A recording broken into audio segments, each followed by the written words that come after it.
In the NFL, it is rare for a head coach to get a second chance. Even more rare is the opportunity to learn from a coaching legend and then fill his shoes. So Jim Mora has to believe in fate. This season, he gets his second chance as he takes the reins from Mike Holmgren to lead the team that he grew up loving. I was at the first game that the Seattle Seahawks ever played. I've been a Seahawks fan since I was a little boy. You know, I've always been a Seahawks fan, and then to be able to go back and be the head coach is really the start of a dream come true. The dream doesn't end until we win a Super Bowl, but it's the start of a dream come true. Mora became the 7th coach in franchise history after spending 2 seasons coaching Seattle's defensive backs. Before the start of last season, Mike Holmgren announced that 2008 would be his last, and Seattle named Jim Mora as his successor. A lot of people say, well, didn't you want to be the head coach in 2008? And I said, no, I wanted another year to sit and learn from Mike Holmgren. Mike, I think, has done a tremendous job of balancing that passion and that fire that he has for win with a real compassion for people. I hope you remember these last few weeks of this season and piggyback it into next year. Remember the feeling. Remember how you played together today. And I'll miss you guys. I will. Our last week of practice, when we were completely out of it, you know, we're 4-11. You would have thought that we were practicing for the Super Bowl that week, you know, and it never changed. There was just this level of consistency through the year, and I attribute that to Coach Holmgren. Jim Mora has learned a lot since his first go-round as a head coach. He was hired by the Atlanta Falcons back in 2004 and led them to an 11-5 record and the NFC South crown. This one's for Arthur Blake.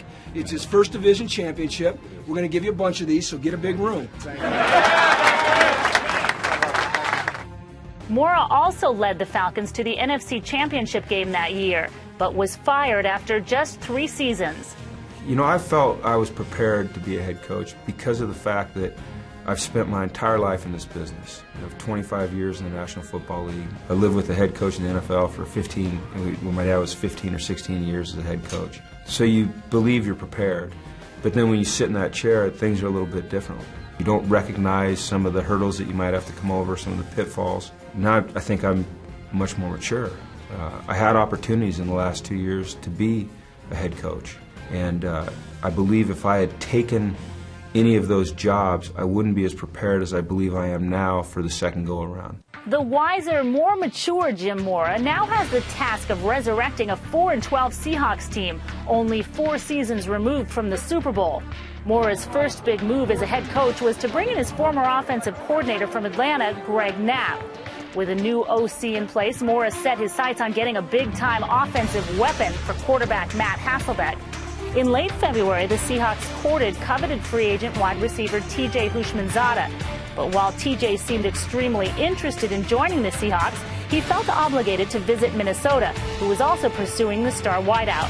But Coach Mora held out hope and a little something else. I felt in my heart that T.J. wanted to be with us, but he's a man of principle, and he had made a commitment to the Vikings that he would go visit them.